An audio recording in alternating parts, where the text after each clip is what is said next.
Super Fast Anthony Inzo sa Super Radio. Ang tulumanon Morning na Cebu sa DYWS Super Radio na pili ang Best Radio News Program sa Cebu Metropolitan Catholic Mass Media Awards 2024. Bango na mga kapuso o pagkisayri ang mga panghitabo karon sa itong palibot ug sa nasod.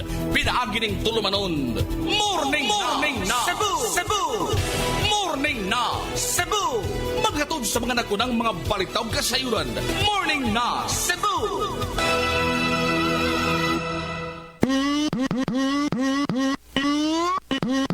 Good morning! Good morning! Super Fast Anthony Inzo sa Super Radio.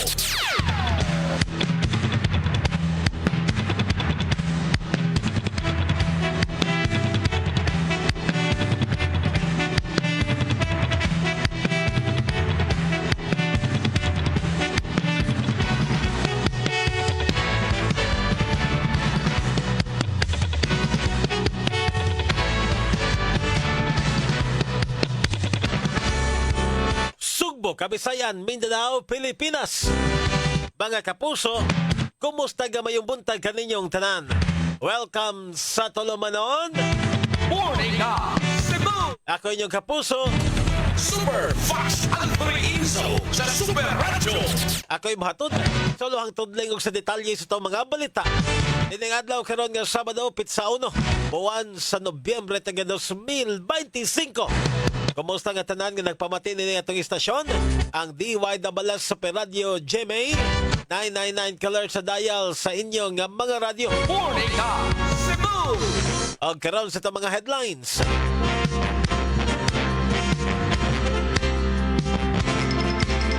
Dini sa ato acting chief PNP, gibisita ang pribadong samang sa Talisay City kagahapon adlaw. Morning na Cebu! Samtang sa bispera sa kalagkalag kagahapon, padayon nga giayo ang mga ditso sa Bugo City ug San Remigio nga naguba tungod sa linog. Morning na Cebu! Samtang pagsud sa mga samang sa Dakbayan sa Talisay sa adlaw nga mga Santos ug Kalag, kutobra alas 10 sa gabi. Morning na Cebu! Palitas kauluhan DSWD mohatag og standard nga hinabang sa pagpalubong ubos sa Free Funeral Services Act. Morning na Cebu! Osbaw sa presyo sa mga produktong petrolyo mo siret sa unang semana sa Nobyembre. Morning na Cebu! Bakit ang ulhang tudling sa mga balita? Detalye nini pusunod puman lamang sa pipila ka mga pahinumdum. At ang oras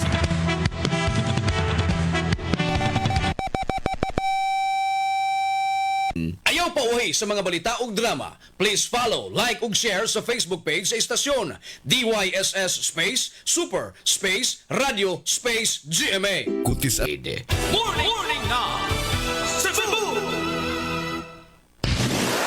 Super Radio Local News.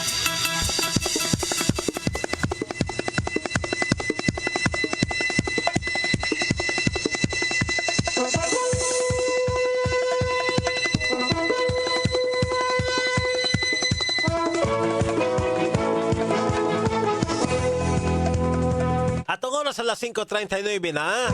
Ako gyapon si Superfatch Anthony Inso. O karon sa detalye na sa itong mga balita. Dini sa atong ibisita ni Acting Chief PNP, Police Lieutenant Police Lieutenant General Jose Melencio Nartates Jr. ang pribado nga samang sa Barangay Mohon, Dakbayan, Talisay kagahapon sa Udto. Si Police Lieutenant General Nartates Jr. aniya sa Sugbo human nga nibisita sa haya ni Police Captain Joel De Parine. Ipangumusta sa opisyal ang mga gipatuman nga lakang aron masiguro ang kahapsay o kalinaw sa pag-obserbar sa kalag-kalag.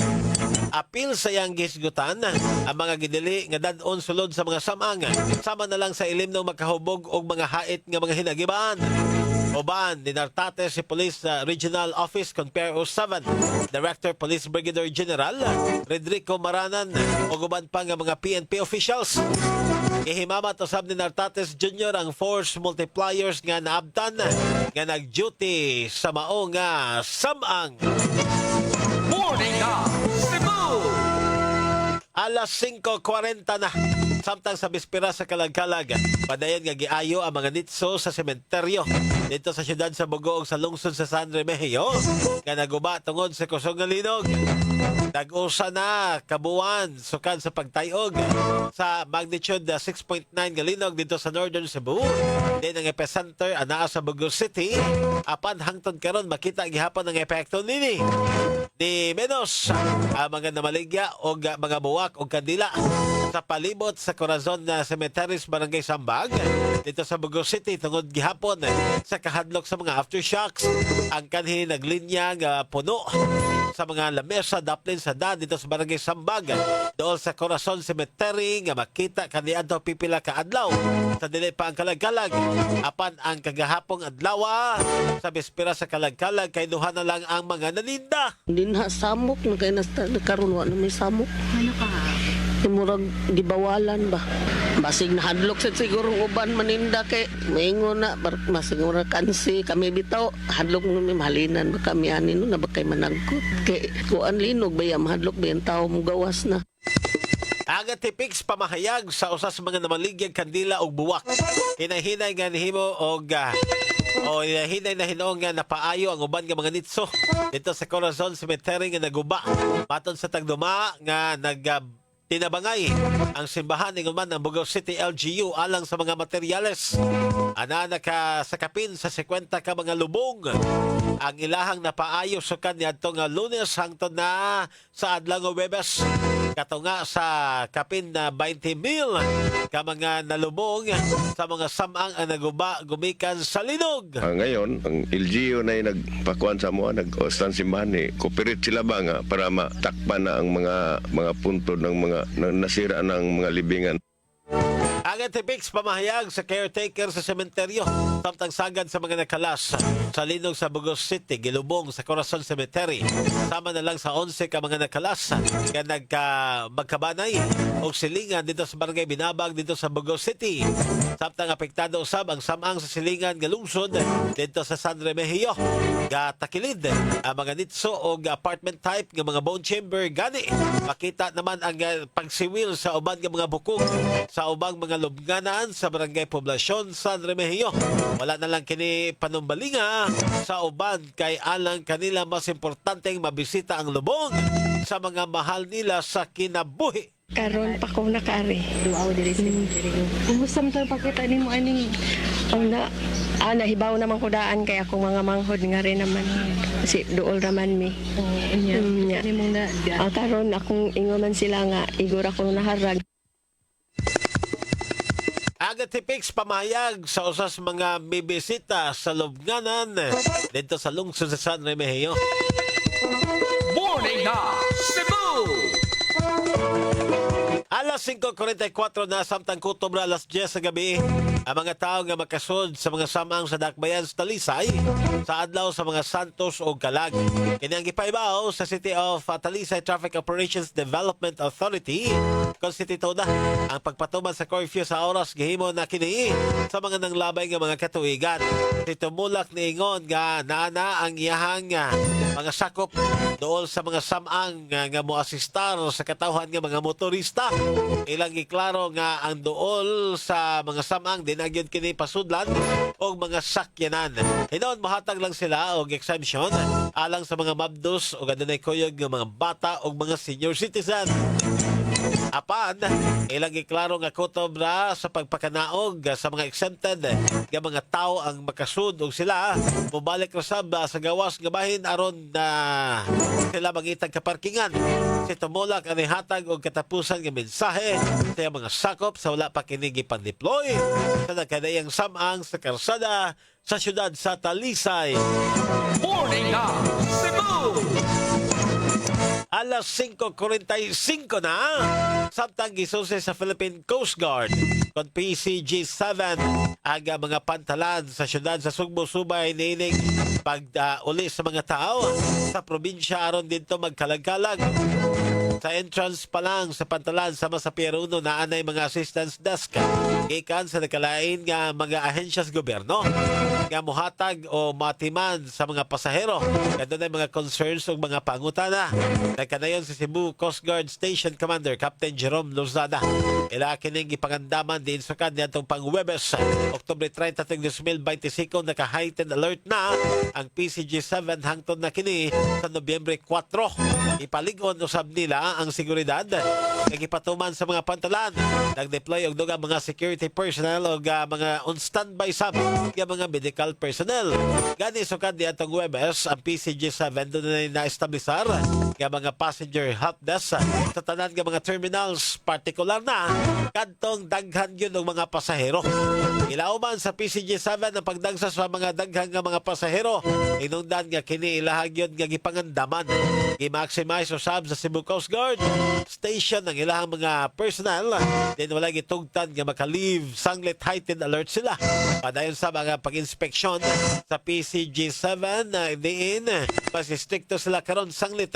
Daghan nga mga pasahero ug apil sa ilahang gibantayan kining kolorom nga mga sakayang pangdagat. Morning na Cebu! Alas 5:47 samtang saradan sa trapiko ang partes karsada dito sa Barangay Luog, siyudad sa Mandaue, alang na sa pag-ayon nini.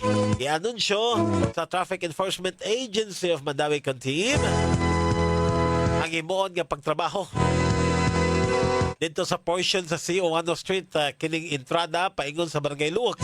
Uman sa kalag-kalag ipatuman ang total closure gikan sa mao nga eskina paingon sa eskina superior para masugdan ang pagtrabaho sa dalan nga kung mabantayan labihan kalubak-lubak. Din sa pagkakaroon, may gikinahanglan kini nga i-rehabilitate ang mga dagko nga mga trucks dinausab nga makaagi sa mga parte sa C1 Street.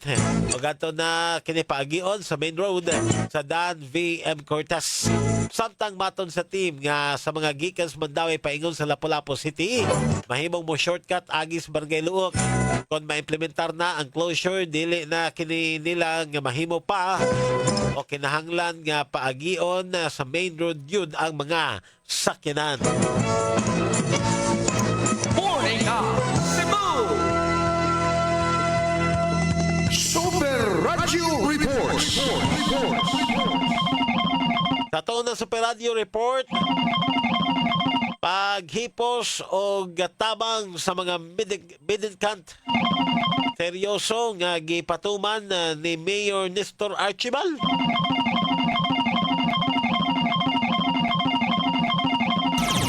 Alan Mahal sa Super Radio. Yes, Super Alan, pasok! Ni Pahigayon nagbalagtigom ang Cebu Anti-Mendicancy Office sa pipila kabaga membro sa enforcement team aroy paabot ito sa publiko ilabi na sa mga nangananglan ang katuyuan sa Cebu City Government pagkalabigitan na nini ang pag-address sa minus tulo ka mga minisyo ang inakarong yatagan o pagtagad una nini ang homeless individual nga nagpakilimos dahil mismo sa kadalanan ang Badjao communities nga nangayog limos nga ito mismo sa mga public areas iguman mga mendicants nga nirelay diya mismo sa kadalanan pagpangayo alang mismo sa gitawag nga survival aga na isgutan nga mo mikalabigitan sa isgutan nga abag batud pa ipatuman ang compassionate approach alang mismo sa pagtabang sa naisgutan nga mga membro sa komunidad nga mabalik sila kadto mismo sa matud pa komunidad nga adunay dignidad iguman paglaom si Mayor Archibald usa sa mga nangulo may kalabigitan na isgutan nga programa din sa mismo nangunay paghipos sa mga kataong grasa diya mismo sa kadalanan. Ako sa Ramahal sa Jamie Super Radio DYWS dapat ito. Morning na Cebu! Super Radio Reports! Daghang salamat Super Alan Mahit sa mong report samtang tigpamaba sa PhilHealth. Nanawagan sa miyembro sa PhilHealth nga unang may reklamo nga naggamit iyang pangan o number sa usa ka dialysis patient. Lloyd Suarez sa Super Radio. Yes, Super Lloyd, pasok! Nanawagan si Dinah Sanchez kinsa may tigpamaba sa PhilHealth ngadto sa nagreklamo dinhi sa DYWS Super Radio Cebu kabahin sa iyahang pangan o iyang PhilHealth card number nagigamit sa usa ka dialysis patient dito sa may Awayan, Karkar. Migo sab si Sanchez nga ila kining posibleng mapasubay sa legal department kana kung tinuod kining maong issue o kontrobersiya og nagklaro sab nga ila pagsubayon kung giunsa gyud paggamit ang iyahang pangan sa maong nesgutang sa pasyente. Kini si Lloyd Suarez sa Jimmy Super Radio DYWS. Dapat totoo. Morning na Cebu! Ang kamot sa namang uri ng sakit. Morning na Cebu! Super Radio National News. Alas 5:52 na balita ngadto sa kauluhan. Andam ng Department of Social Welfare and Development kung DSWD nga mohatag og standard burial assistance alang sa mga kabuso sa Free Funeral Services Act o Republic Act number 12309. Bato ni Director Edwin Murata sa DSWD Crisis Intervention Program. Mutakdang hensya og standard nga kantidad sa burial assistance. Human maprobahan ang implementing rules and regulation kung IRR sinesgutan nga balaod. Ipasabot usab ni Murata nga ang balaod nagtumong sa paghatag og desente nga lubong sa mga pamilya nga walay igong kwarta. Ang libreng serbisyo naglakip sa mga purinarya, chapel services, transportasyon, cremation og lubong. Para sa mga gusto mo avail sa tabang, kinahanglan lang nila nga mo sumeter og valid ID, death certificate, funeral contract og social case study report. Gikan sila mga social worker. Dugang pa sa opisyal nga pamilya mamahimo nga makakuha og tabang nga sama sa adlaw sa aplikasyon kung kompleto lang ang ilang mga dokumento. Morning na Cebu! Alas 5:53 samtang gilauman sa Department of Energy kung DOE ang dakong pagsaka sa presyo sa gasolina, diesel o kerosene sa unang semana sa Nobyembre. Maton ni Rodela Romero sa DOE Oil Industry Management Bureau nga posibleng musaka ang presyo sa gasolina og piso og 20 sentimos. Uy, kadako. Kada litro. Samtang sa diesel, piso pod og 15 sentimos kada litro. Samtang sa kerosene, 75 sentimos kada litro. Ipasabot sa DOE nga pagsaka sa presyo tungod sa pagkundod sa tensyon sa pamatigayon sa Estados Unidos ug sa China. Ingon man ang mga sanctions sa Russia nga nakaapekto usab sa paghuyang sa piso batok dolyar. Kini na ang ikaduha nga semana sa pag-usbaw sa presyo sa produktong petrolyo karong buwan na human sa unang pagsaka sa presyo niadtong Oktubre 28. Morning na Cebu! Mahal ang gasolina ni Saka. O niya ato apong dollar rate. Ni Saka po ng dollar kontra piso. Naunsa na ni. At ang oras alas 5:54 na mga kapuso. Samtang Super Radio Weather News.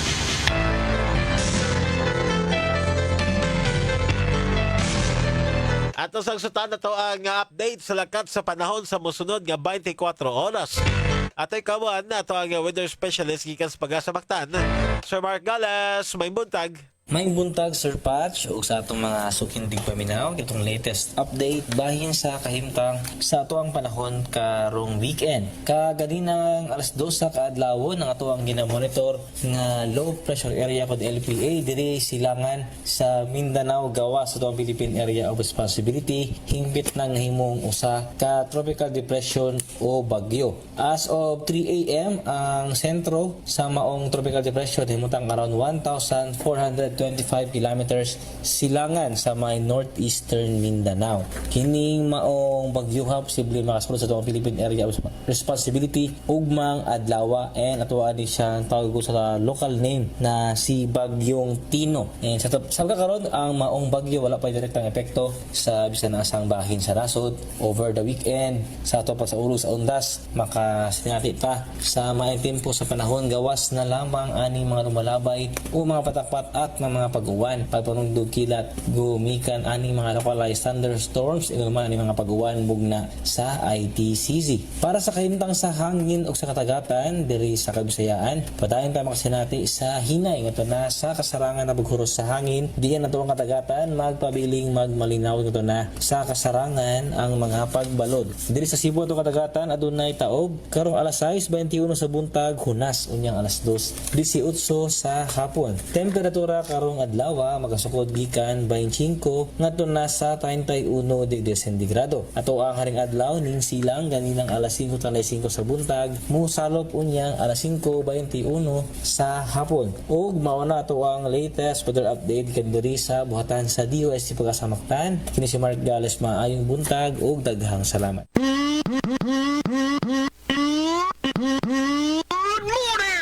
Morning na Cebu! Ang report gikas Pagasamaktan pedagin ni Sir Mark Gales mahingpit nga nitapos karon sa tong tulumanon. Morning na Cebu! Apasilip ako hingpit nga manamilit. Ako na malika ng mga headlines.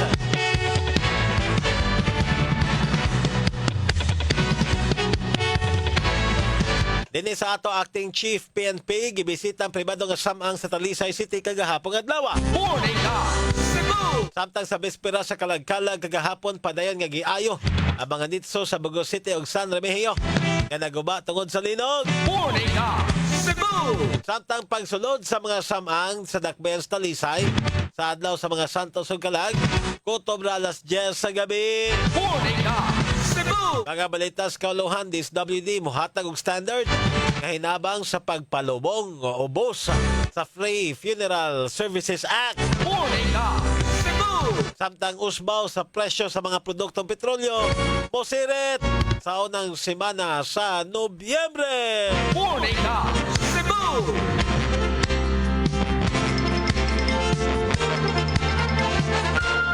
May pagpaminaw nga tagang Kirante June. Good morning diha mo Sir Kirante June. Ingon man, good morning Alma Badida Sanchez.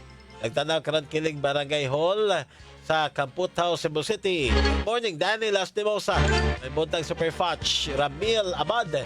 Good morning Super Fudge Anthony Insa. Great kong happy birthday nga takag Ate Marisol akong daughter-in-law. Daughter-in-law sige. Happy birthday nga takag Ate Marisol, salamat kayo. Ikanto ni Ramil Abad. Ya muliham git-git. Good morning Super Fudge. Anya Kirante John amanan nabasa ni Senda Ruiz. Good morning Super Fudge na direspet os. Dagang salamat amping sa kanunay mga kapuso. Salamat kayo sa mga naminaw. Sosimo Morales may buntag sab diha nimo Sir. Ingon man ni Dodski Baritos. Good morning Super Fudge. Mayong buntag sa tanan di mo nga mga listener ikan sa Tabionan San Fernando. Salamat kayo. Onya ni Ling Mary mayong buntag Flor Montero Tampus. Mayong buntag sa tanan. Happy All Saints Day mga kapuso. Evelyn Ambrad diha ko sa GMA Super Fudge. Wala ko kapapicture nimo sunod na lang po ma'am sa asensya kay ha. Kasi kuan ko ato kanang day off na ko ba dihang ni Arika. Okay.